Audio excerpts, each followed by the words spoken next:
বিশ্বের শীর্ষস্থানীয় software company মাইক্রোসফটের সহ-প্রতিষ্ঠাতা এবং সাবেক শীর্ষ নির্বাহী বিল গেটস আর বিশ্বের শীর্ষ 10 ধনীর তালিকায় নেই। তার মোট সম্পদ পুনর্গণনার পর সোমবার এক প্রতিবেদনে এ তথ্য জানিয়েছেন মার্কিন সংবাদ মাধ্যম ব্লুমবার্গ। প্রতিবেদনে বলা হয়েছে, সর্বশেষ গণনায় দেখা গেছে বিল গেটসের মোট সম্পদ $17,500 কোটি থেকে $12,400 কোটি নেমেছে, অর্থাৎ তার মোট সম্পদ কমেছে $5,100 কোটি।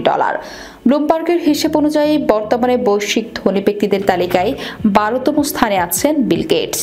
ব্লুমবার্গ বিলিয়নার ইন্ডেক্স বিশ্বের 12 জন ধনীর একটি তালিকা প্রকাশ করেছে। তালিকায় থাকা ব্যক্তিরা হলেন Elon Musk, Mark Zuckerberg, Larry Ellison, Michael Dell. Bill Gates এই তালিকায় 5ম স্থানে থাকা স্টিভ বালমার মাইক্রোসফট কর্পোরেশনের বিল গেটসের অধস্তন হিসেবে যোগ দিয়েছিল।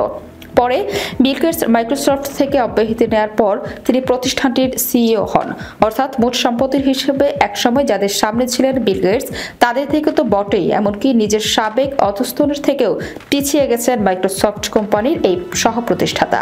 এই সম্পদ কমার প্রধান এবং একমাত্র কারণ বিল গেটসের উদারতা এবং দানশীলতা। গত কয়েক বছর ধরে স্বাস্থ্য, বিজ্ঞান, প্রযুক্তি ও গবেষণা খাতে গেটস মেলিন্ডা ফাউন্ডেশনের মাধ্যমে কোটি কোটি ডলার দান করেছেন বিল গেটস। করোনা টিকা গবেষণা খাতেও বিশাল অঙ্কের অর্থ দান করেছিলেন তিনি। ব্লুমবার্গের তালিকায় 5ম স্থানে থাকা স্টিভ বালমার তার সাবেক ঊর্ধ্বতনের সম্পদ কমে যাওয়ার কারণ ব্যাখ্যা করতে গিয়ে ব্লুমবার্গকে জানিয়েছেন এসব তথ্য। এছাড়া 2000 সালে গেটসের বিদায়ের পর কর্মীদের মধ্যে কোম্পানির প্রফিট শেয়ারিং নীতিতেও পরিবর্তন মানে মাইক্রোসফট। ফলে এক যুগ আগে কোম্পানি থেকে বিদায় নিলেও মাইক্রোসফটের 4% শেয়ারের মালিকানা ধরে রেখেছেন স্টিভ বালমার। এই সুযোগ বিল গেটস পাননি। বিল গেটসের বিদায়ের পর মাইক্রোসফটের শীর্ষ নির্বাহী হন বালমার এবং 2014 সালে এই বিপদ থেকে অবসর নেন।